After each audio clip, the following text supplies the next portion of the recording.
share nu godha akkasumas namoonni baay'een akka subscribe godhanii maatii ta'anu nu gargaara galatooma warri amma asirra jirtan. Kallattiirumaan garan irraa dubbachuu barbaadutti hin deema yeroo bal'aa hin qabu. Kunis qabxii gurguddaa lamarraa dubbanna. Tokko akkuma gidduu kana argaa jirru didicha humni Amaaraa didichaa jiru kana duuba maaltu jira kan jedhudha. Akkuma reefuu beeksise kanaan wal qabatee waan baay'ee kaafna hanga yeroo nu daangessetti jechuudha. Hanga yeroo nu eeyyametti sorry. Itti aansuudhaan waa'ee keenyatti deebina waan mooraa keenya keessaatti deebinee hanqinoota keenya walitti himnee jabina keenya immoo jabeeffachuu kan jedhu irratti kanuma lamaan jechuudha. So waan mooraa keessaatiin ka'uu caalaa amma wanti awwaara kaasaa jiru guddaan sadarkaa poolitikaa impaayiratti irratti akkaataa hiriira yookiin immoo adeemsa humna warra Amaaraati. Isa sanarraa dubbanneeti gara keenyatti as deebina. Bu'uuruma kanaan akkuma argaarru humni warra Amaaraa akka malee socho'aa jira, ijaaramaa jira. Dhimma faannootiin wal qabatee wal falmiin mootummaa biltsiginnaa isa federaala jedhamuu fi warra hayyota yookiin immoo Amaaraa liqaan jedhaman gidduutti wal falmiin ka'ee akka deemaa jiru dhagahaa jirra. Even within PP yookiin immoo biltsiginnaadhuma sana keessattuu wal falmiin akka jiruu fi mootummaan naannoo Amaaraa garam akka goruu qabu wallaalee rakkatee asiif achi daddaaqamaa jiraachuusaa akka ajaa'ibaatti ilaalaa jirra jechuudha. Dokumentii gidduu kana keessoo biltsiginnaatti mari'atamaa jiru tokko yoo laalle waa'een dhimma faannoo bal'inaan ka'ee achirratti hiikkachuu qaba kan jedhu ejjennoo akka mootummaatti fudhatame jira. Ejjennoo kana warri Amaaraa deeggaraa hin jiranu. Faannooni wabii keenya gaachana keenya kan waraana Tigraay moo'ateyyuu faannoodha moo'ate yoo jedhameef jechuudha. Faannoodha jedhaniiti falmaa jiran waan ta'eef faannoodha badhaasatu malee hiikkachiisuu miti kan jedhuun falmii guddaatti seenanii jiranii gar-tokkoon achiin gama hidhannootiin sana fakkaata. Gara qabsoo nagayaa fakkaatuun immoo Finfinnee keessatti waan godhaa jiran argaa jirtu. Mishigii isaanii isa guddaa ta'e bataskaana ortodoksii keessatti wal gurmeessuudhaan sababa addabaabaayii abyoota addabaabaayii jedhamu sana masqala addabaabaayii ta'uu qabaa maqaa kan ortodoksiiti addabaabaayii kun jedhuun isa jala qabatanii golgaa amantii jala qabatanii siyaasaa geggeessaa jiran jechuudha. Mormii siyaasaa bokoka keessa isaanii jiru guddaa sana karaa kamiin hafuura baafachiisaa jiru karaa amantii fakkeessuudhaan hafuura baafachiisaa jiru. Dhimma amantii kana yoo qabanne even warra kaanillee qoqqooduu dandeenya warra amantii adda addaa keessa jiru especially immoo Oromoodhaaf taargeetiin kun akka hubachuu qabdanu qoqqooduu dandeenya kan jedhuuni kallattii sanaan deemaa jiranii maybe warra Tigraayin irraanfataniiru ta'a. Uummanni Tigraay harka 95 ortodoks amantii sorry staatistiksii qabatamaa hin qabu garuu harka 90 ol jedhama maybe protestaantonni guddachaa waan dhufaa jiraniif lakkoofsa sanarraa yoo gadi bu'e hin beeku yeroo dheeraadhaaf kan dubbatamu garuu harka 90 ol uummanni Tigraay illee amantii kiristinnaa ortodoksii keessa akka jirudha. Jarafaa waan irraanfatan fakkaata. I don't know akkamitti akka deemuu barbaadan hin beekne garuu miscalculationii guddaa keessa seenanii Finfinnee keessatti maqaa ortodoksii bataskaana ortodoksii jalatti wal gurmeessanii kaayyoon isaanii inni guddaan amantii mixuu hin taane siyaasaadha. Olaantummaa siyaasaa gonfachuudha. Kanas dirreen akka gaariitti waan tolee fi tureef ammallee tolee fi jiruuf isa kana deddeebinee dubbachaa turre baroota lamaan sadan dabran kana jechuudha. Kana keessatti akka gaariitti misanii dagaaganii sarbaa baasanii kana booda eenyu baasaatu nutti siqa erga jedhanii booda amma immoo walittuu deebi'anii chaaleenjii wal godhaa jiran jechuudha. Kanatu mul'ata. Egaa karaa qabsoo isa Finfinnee keessatti geggeessaa jiranis haa ta'u isa dhimma faannootiin naannoo Amaaraa keessatti geggeeffamaa jiru kana mootummacha keessatti wal dhabdee dhalatee jiru kana wanni jajjabeesse gurguddaan ammoo hiikamuu hidhamtoota siyaasaa keessattuu kan KFO fi kan TPLF gidduu kanaati jechuudha. Amma akkuma argaa jirru warri hiikame humna saditu hiikame akka hiriira qabsootti yoo ilaalle humna dhaaba qabsoo Oromoo keessa jiru keessaa KFO amma tokko namoota murtaa'an hiikanii irra guddaa Oromoo mana hidhaatti hambisanii sana boodatti dhufna. Kan Tigraay manguddoota sana warra qabanii turan sana hiikaniiru. Akkasumas garee Iskindir Naggaa hiikaniiru. Gareen Iskindir Naggaa akkuma tuf jedhee mana hidhaatii baheen utaalee hiriira sana keessa galuudhaan kunoo owwaara kaasuu jalqabeera jechuudha duruu. Egaa wanni argaarru guddaan waa'ee hidhamtootaatti booda dhufuu dandeenya garuu dhimmicha asirratti wal qabataadha waan ta'eef amma kan hidhaadhaa hiikame numaayyuu garee Iskindir Naggaati immoo KFO'n dhuguma hiikameera kan jedhu boodatti dhufuu dandeenya. Anyway dhimma Iskindirii fi asirratti kaasaa wal barbaadaa jiranii wal funaanaa jiranii warri raadikaal ta'anii warri gidduu deddeemus garatti goran wallaalanii rakkachaa jiru warra akka biltsiginnaa naannoo Amaaraa hudha qabamanii jiranii warra mataa jabaatuun jechuudha. Kanaafuu achiin ibidda jabaatu qabatee jira. Amaarri immoo akka malee of gadhiisanii deemaa jiran. Waan takka tuffii uummatootaa keessattuu akka waan mootummaa kana abbaan mootummaa kana Oromoo ta'e tokkotti hubannoon bal'aan akka uumamu gidduu isaaniitti godhaa jiranii akka waan Oromoon isaan cunqurseetti hubachiifamaa jira. Cabni Oromoo waggaa 3 kana guutuu cabaa dhufee fi ammallee cabaa jiru isaan biratti abadanii mul'atu. Mootummaan aangoorra jiru mootummaa Oromoo jedhaniiti konsiidar godhanii akka waan dhiibamanii akka waan cabaa jiranii tokkotti akka waan mirgi isaanii mulqamaa jiru tokkotti hubachiifachaa jiru jechuudha. Walis hubachiisaaru yoo danda'ameef immoo amma isaan dhaga'amu beeku hawaasa addunyaas hubachiisuudhaaf carraaqqiitti jiran jechuudha. Kana hundagaa maaltu jaaraa jira yoo jennee humna Amaaraa amma lafa falmannaafaa Oromiyaa keessaa lafoota tokko lafa gara dharraatiin jiru Shawaa Kaabaa akkasumas gara Shawaa Bahaatiin jiru lafa akka naannoo Karrayyuu kana bakkoota adda addaa lafa Karrayyuurraa lafa bakka adda addaa maal fiddan jechuudhaan dhiibanii mirga abbaa biyyummaa itti fudhachuudhaaf tattaaffii adda addaa godhaa jiranii mootummattis mootummaa biyya Ameerikanaa akka qonyonyaa tokkotti lakkaa'aa jiru jechuudha. Akka sirna dhugumaan biyya bulchaa jiru mootummaa ta'ee jiru tokkotti otoo hin taane akka itti Adaanechiin waamanii kottu ibsa kennitan moo kennitu jedhanii doorsisaa turan fa'aa ilaaluun hin danda'ama jechuudha. Gadi baafachuu dadhabanii rakkatan malee akka itti keessa isaaniitti wal hudha qabanii jiran beekamaa. Yaadattu yoo ta'e ji'a tokko walakkaa dura natti fakkaata. Lola Tigraay kana booda wanti itti aanuu danda'u biltsiginnaa keessatti akka malee kokkee wal qabuutu dhufa kan jedhu dubbadheen ture. Viidiyoo kam keessatti akka ta'e ilaaluu dandeenya. Anyway, kun waanuma tilmaamamu namni baay'een kana tilmaamuu numa danda'a. Siyaasaa biyya sanaa siyaasaa biltsiginnaa kana umurii biltsiginnaa waggaa 3 kana yoo ilaalle maal fakkaata keessa isaanii kan jedhu namni hubatu kamuu akka kun dhufuu deemu beekamaadha jechuudha. Keessa isaaniitti wanti ta'uu danda'u maanni Abiy Ahmed gaafa aangoo tokko jedhee qabate irraa qabee dirree bal'aa gadhiiseef jira kanaaf jechuudha. Isaanii dirree gadhiisuuf jecha Oromoo irratti gara jabina hin raawwatin hin qabu. Waan isa hafe hin qabu Oromoo irratti raawwachuudhaaf waan Oromoon qaba jedhu Oromoon akka agartuu ija isaatti ilaalu Hacaaluu Hundeessaa ajjeesuu irraa qabee qabsaa'ota Oromoo gurguddaa Oromoon akka abdiitti ilaallatu guuree mana hidhaatti naquudhaan warra kaan immoo mana qabee gadi fuudhee ajjeesuudhaan sagalee qabsoo kanaa ukkaamsuuf jecha fageenyi inni adeeme Oromoo irratti jechuudha.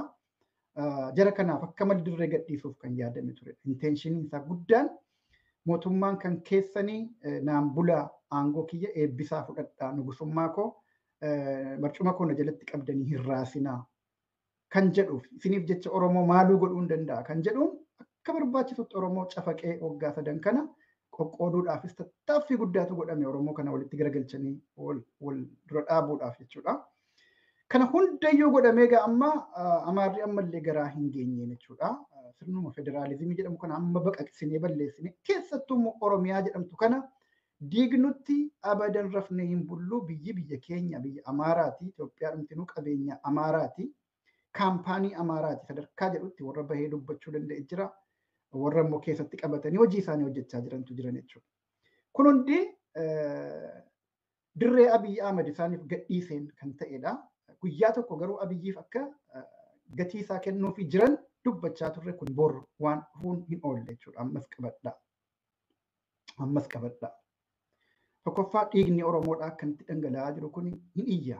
Waaqatti iyya. Akkanatti waan tolatti bilaashatti dhangala'ee akka dhiiga sareetti hafu isinitti hin fakkaatin. Dhiigni obboleeyyan keenyaadhaa isaan gara jabinaan jigsan sun akkanumatti waan hafu isinitti hin fakkaatin. Akka seeraattis jastiis waan jedhamu jira akka poolitikaatti haqa argachuu qaba jechuudha. Akka rabbiittis ammoo cubbuudha jechuudha wanti godhame sun. Cubbuun immoo guyyaa ishee eeggatti malee haqaan bakka buuti yookiin immoo gatii ishee argatti malee kanatti naftu jechuudha. So kanaafuu galata Amaaraaf oolan kana galanni koobaa dhuufuudha jedhu duri dhiifamaa jecha kootiif mammaaksichuma jedha waan ta'eef nama koobaa namaa koobe galanni isaa dhuufuudha jedhu. Koobaan akkas godha waan ta'eef nama koobamaa jiru sun jechuudha. So galanni Amaaraaf oolame Amaara ol qabuuf jecha Oromoo lafa keessa gad fageessanii awwaaluudhaaf gantoota Oromoo aangootti babaasanii namoota haqaa Oromoodhaa salphisanii ajjeesanii hidhuudhaan galanni Amaaraaf oolamaa jiru kunoo bu'aan isaa isa argaa jirru kana jechuudha. Namni lubbuun jiru bor kana caalaa arguuf deema. Egaa amma humna Amaaraa duubaan eenyu jira isa jedhuuf baay'een keessan ni tilmaamtu mootummaa Eertiraa pirezidaantii Isaayyaas Afeworqiiti. Waa takka irra qabaa tokko waan hin qabneedha jechuudha. Yaadachoo ta'e torbaan tokko waan ga'e natti hin fakkaatu pirezidaantichi miidiyaa biyyaalessaa isaanii irratti ibsa kennanii turanii. Ibsi kennan suni seenaa gaafiif deebii pirezidaantii Eertiraa keessaa seenaa ammaa beeknu yoo xiqqaate gaafiif deebii pirezidaantiin kun godhu waggoottan 21-22 darbaniif itti dhiyeenyaan hordofaan ture. Qaama hojii kootiis ture irra guddaan isaa jechuudha. Waan inni jedhu sanarraa baasanii maal jedhaa jira kallattii maalitti deema kan jedhu waa hundumaa ija siyaasaa keenyaan ija dantaa poolitikaa keenyaatiin xiinxalachuuf qoodan qaban ture waan ta'eef akka nama miseensa dhaabaattis akka qabsaa Oromoo tokkottis jechuudha. Itti dhiyeenyattan beeka jechuukooti. So ibsa barana kenname kana gaafiif deebii pirezidaantichaa kan barana kenname kana kan amma dura kennaman hundarraa waan adda godhu tokkotu jira. Yaadachoo ta'e dheengadda cuunfaa isaa hidheesni hiikee feesbuuk irratti maxxanseen ture. Wanni adda godhu maali yoo jettan akkuma achirratti tuquu yaale guutummaa guutuutti jechuun danda'ama dhimma keessoo Eertiraa otoo hin taane pirezidaantii mootummaa Eertiraati imaajin dhimma domestic politics odoo hin taane dhimma alaa speeshaalii harka 70-80 dhimma Itoophiyaa irratti waan xiyyeeffatutu dubbatame jechuudha. Amma dura gaafiif deebii pirezidaantii kana kan argaa turre domestikii irraa ka'a yookiin poolitikaa keessoo irraa ka'a ture. Rakkoo misooma milkaa'inaa fi gufaatii yookiin gufannoo bulchiinsa keessoo keessatti isaan mudate irraa yookiin tireetiin yoo jiraate yaaddoon wanni akkasii yoo jiraate achirraa ka'eeti gara alaatti deema ture ibsi kennamu. Amma garuu jalqabbiidhuma tokko jedhee jalqabeen dhimma Itoophiyaatiin jalqabe. Dhimma Itoophiyaatiin jalqabe sa'aatii dheeraa erga deeme booda Ameerikaa tumuutti deebi'e. Ameerikaa amma danda'u erga cafaqee booda Chaayinaa faarsee Ameerikaa tumee Ameerikaan yerootti ibsa sana keessatti ibsa mootummaa sanaa keessatti waanuma yeroo hundumaa balaaleffatamtuudha. Poolisiin Ameerikaa balaaleffatamaadha. Erga Ameerikaa tumee booda immoo ammas Itoophiyaatti deebi'ee xumurame jechuudha. Itoophiyaatti deebi'ee ammas bal'inaan dubbatee fiixeedhuma see qadaaddiidhaaf dhimma Suudaanii dubbatee keessaa ba'e jechuudha. So kaayyoon guddaan mootummaan Eertiraa yeroo ammaa kanatti sagantaa kiyya jedhee qabatee jiru dhimma Itoophiyaati jechuudha. Foreign Policy Analysis FPN isaanii guddaan dhimma Itoophiyaa keessatti deemaa jiru daangaa Eertiraatiin ala dhimmi isaan dhibu guddaan dhimma Itoophiyaati jechuudha. Kana afaan pirezidaantichaa irraa dubbatame anaa miti kan jedhaa jiru jechuudha. Amma yeroo naaf eeyyame irraa isinii cuunfee dhiyeessuu yaaleera. Eertiraan Press kan jedhamu weebsaayitiin isaanii tokko jira kan mootummaa sana walitti hirkate affiliyeetididha mootummaa sanatti. Jarri bal'inaan kaa'aniiru. Qabxiilee achi keessatti tarreeffamanis gariin keessan arguu dandeessu ta'a. Amaarinyaadhaaf Ingiliffaan jira. Rakkoon guddaan mootummaan Eertiraa yeroo ammaa himachaa jiru poolitikaa Itoophiyaati. Kana jechuun sirna federaalizimii Itoophiyaa diiguu qabna. Takka dhoksaa tokko malee kana ifatti dubbate. Barreen gaddaas dubbateera irraa hiiknee turre yeroo sana. Barana garuu akka malee gadi jabeessee kana hojjechuu kana diiguudhaaf ammoo irratti hojjenna. Qormaata baay'ee jira. Yeroo gabaabaatti milkaa'uu dhiisuu dandeenya ta'a. Ammoo abdii qabna ammallee irratti hojjenna kan jedhu afaan qulqulluudhaan ifa baaseeti dubbate jechuudha. Ollaa keenya ibiddaan gubataa jiru nuti qabbana argachuu hin dandeenyu. Ibiddi ollaa keenya gubaa jiru poolitikaa federaalizimii sabdaneessaati. Poolitikaan akkanaa kun Itoophiyaaf hin ta'u, Itoophiyaa qofatu hin taane kallattiidhaan nu huba. Dhimma keenya irraa callisuu hin dandeenyu. Kan jedhuun furious ta'e dubbate jechuudha. Furious. Aariidhaan. Akka malee harkatti naqachuusaa bifa agarsiisuun jechuudha. Kana keessatti hiriira poolitikaa biyyattii sana keessa jiru keessatti waa'ee TPLF yeroo dubbatu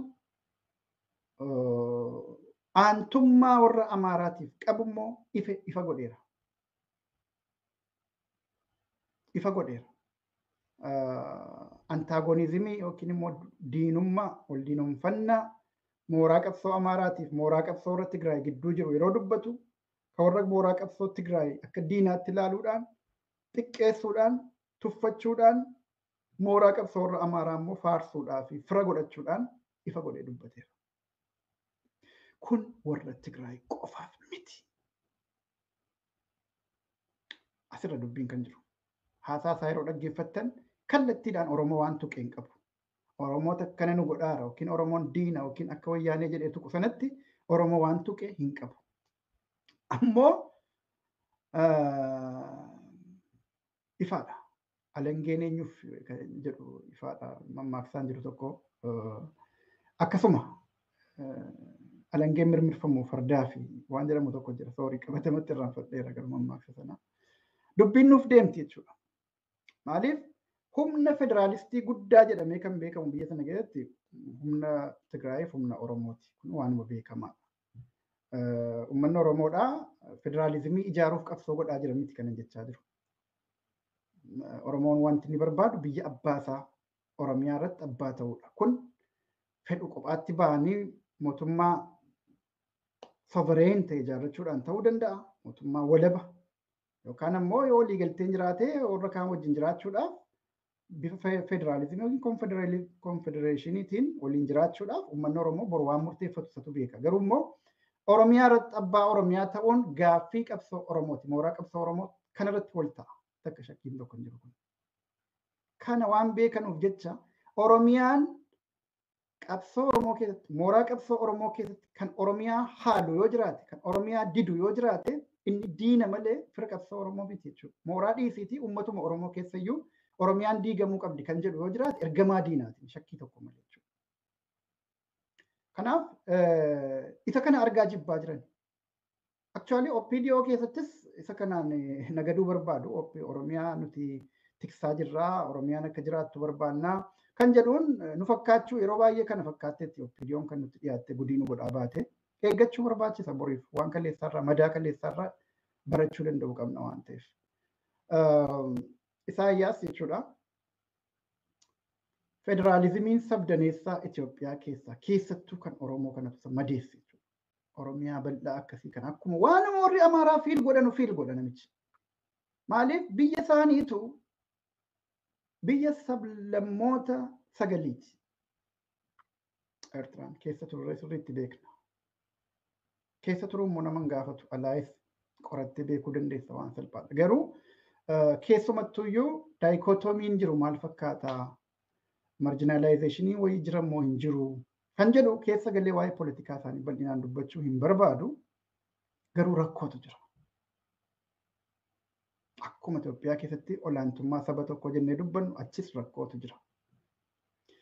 Kanaafuu Itoophiyaa keessatti sabni cafaqee lummuxxii godhee biyya bulchuu barbaadu saba tokkotu jira Itoophiyaa keessa.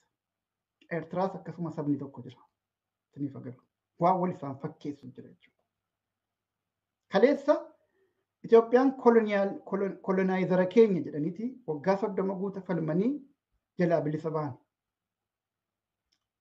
Atseewwan Itoophiyaa hunda isaanii abaaraa bahan. Har'a immoo faarsaa jiran jechuudha. Dantaan poolitikaa bakka tokkotti hin dhaabbatuun dhugaa. Kaleessa nuti Xaaliyaanii tuqinyi yookiin immoo nu bite malee akkamitti Amaarri nu bitti jedhanii Amaaroon akkamitti nu bitti jedhanii Amaaroo kan jedhu arrabsaa turan. Orma TPLF wajjin ta'anii adgii jechaanii turan jechuudha. Garuu arra barri jijjiiramee warri Tigraay warra afaan tokko waliin dubbatanu diina godhamee warri isaan kaleessa humna ishee malee olii hidhattee nu bulchuu barbaaddi jedhanii irraa qabsoo godhanii waggaa 30 booda bilisa bahan sun arra immoo fira ta'aniif jechuudha. Maaltu fira isaan wal taasisuu danda'e yoo jenne hiriira siyaasaa biyyoota lamaan qaban keessatti qabachuu barbaadanudha. Itoophiyaa keessatti Amaaraan yoo cafaqanii warra kaan hunda bulchan gaaffiin sabaaf sablammootaa ka'u hundi ni ukkaamama. Humnaan isa ta'u, doorsisaan isa ta'u yookiin immoo gowwoomsaan isa ta'u ukkaamsuun hin danda'ama kan Itoophiyaa keessaa ilaalcha jedhu qaban jechuudha. They share this with Amara elites. Kanatti tokko isaan godha. Yoo inni Itoophiyaa keessaa kun ukkaamame Eertiraa keessattis gaaffiin sabaaf sablammii biraadhaa nutti ka'uun jiraatu. Nuti mirga jara hundumaa eegnee jirra. Kanaafuu yoo kan Itoophiyaa keessaa kun mooraan federaalizimii kun yoo moohee bahe yoo cabse jabaatee ol bahe ilaalchi lummuxxummaadhaan bulchuu yuunitaristootaa kuni yoo cabe Eertiraattis dhufuu danda'a. Warri biyya keenya keessaa kunis sablammiin adda addaa gaaffii wal fakkaataan irratti kaasuu danda'u. Sodaa jedhutu Itoophiyaatti diinomsaa jira kana jechuudha. Kana poolisii isaanii kaleessas gaafa wajjiniin biyya sana turre ni beekna jechuudha. Ni beekna akka isaan imaammata adda bilisummaa Oromoo sagantaa siyaasaa adda bilisummaa Oromootiif diinummaa qaban ifatti beekna. Nutis hin beekna isaanis wal beekna. Yeroodhaaf garuu warra TPLF kan ofirraa lolla jechuudhaaf tarsiimoo otoo hin taane tooftaadha. Tooftaadhaaf walitti hirkatamee deemamaa ture malee fira tarsiimoo walii ta'ameeti miti. Waggaa 20 guutuu wal faana jirra turre waliin hiriirreetti qabsoo Oromootiif jecha tumsa hin jibbinu hin tuffannu jennee wajjiniin hojjechaa turre. Haa ta'u malee keessootti diinummaa nuuf qaban yeroo adda addaatti walitti bu'iinsa baay'eetu ture. Jaaldaawwan ibsaa asirratti kaasuun barbaada. Jagnummaa jaaldaawwan ibsaa waan wajjiniin wal quba qabnu jira. Yeroo itti Biraanuu Naggaa Eertiraa ture. Yeroo itti Andaargaachoo Tsiggee Eertiraa ture. Akkatti warri Shaabiyaa jara kana tiriit godhaa turan Gimboota 7 jedhamu yeroo sana warra amma Izeemaa jedhamu kuni isaaniin akkatti tiriit godhaa turan Arbanyooch Gimbaar fa'aa kan jedhamu ture warra waraana qaboochi booda walitti dabalamanii Gimboota 7 Arbanyooch Gimbaar waliin jedhanii guruuppii tokkotti yookiin immoo kaampii tokkotti dabalamanii baqanii walitti. Kana hunda kan godheef warruma Shaabiyaati jechuudha. Maaliif humni Itoophiyaanistiidha akka jabaatee bahuu barbaadu. Yeroo kana godhanutti garuu Oromoo irratti dhiibbaa gochuu barbaadaa turan. Karaa adda addaatiin akkuma warra dhaaba siyaasaa warra TPLF tokkotu ture achi.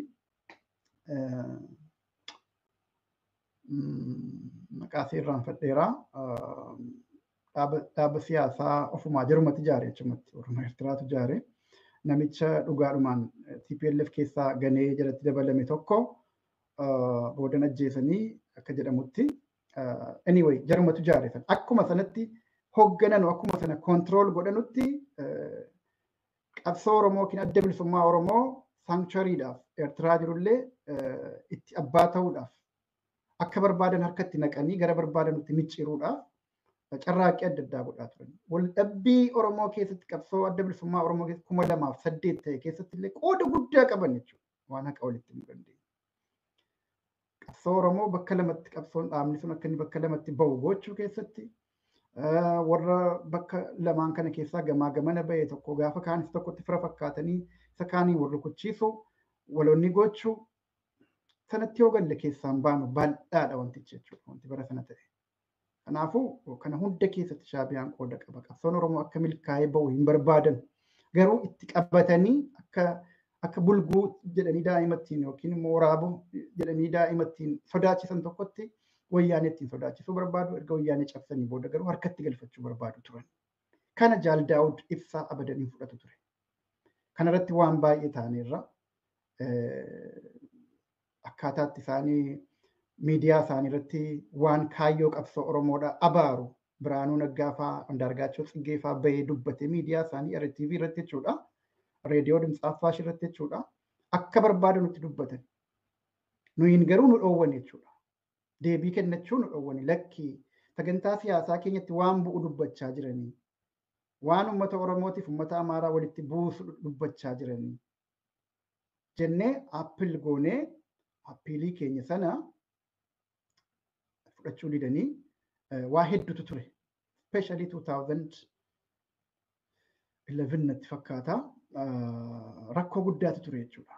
Jaal Daawud sodaa tokko malee falmuudhaan waan meeqa gochuudhaan waggaa sana hunda qoosaadhaan miti kan achi jiraatan. Kireeditii olii kennuu barbaachisa. By the way, qeerroon yeroo ammaa biyya keessa jiru kun waan qabsoon kun Eertiraa keessatti ta'e baay'ee quban qabu. Hin beeku irraa hin dubbatamne warri Eertiraa turres gadi baanee waan keessa baan hin dubbatamne maqaa fokkataa qabsaa'ota Eertiraa turaniif kenname ka bishingaa namaadhaa aramuu maal maalii jedhamu sanatu jira. Innumti kun odoo beeknee dhiibbaa alagaa jalatti qabsoo Oromootiif jecha malee kana biyya sana dhaqame dalagannee maallaqa argachuuf miti. Qabsochi jiraachisuuf ture. Ammoo jiraachifameeras. Dhugumatti successfully jiraachifameera. Rakkoolee hedduu keessaa baamu, chaalenjii hedduu keessaa baamu malee jiraachifameera jechuudha. Qeerroon amma lafa guutee kanatti falmatu kun odoo sagaleen qabsoo sun hin jiraanne, otoo sagaleen bilisummaa Oromoo hin jiraanne, booda kana miidiyaaleen biroon kan akka OMN illee dhalachuudhaaf karaan fagaachuu danda'a ture jechuudha. Hanga OMN fa'aa dhalatanutti 2014 keessa qoonni sagaleen bilisummaa Oromoodhaa kennaa ture dagatamuu hin qabu. Dagatamuu hin qabu wareegama guddaatti kaffallee sagalee qabsoo sana jiraachisaa turre waan ta'eef jechuudha. Akkarra miidiyaan guute kana miti. Akkam abbaan barbaade akkuma nama godhu kana yuutuubitti gadi bahee uummata kuma meeqatti dubbatee galuu kana miti barichi keessa dabarre.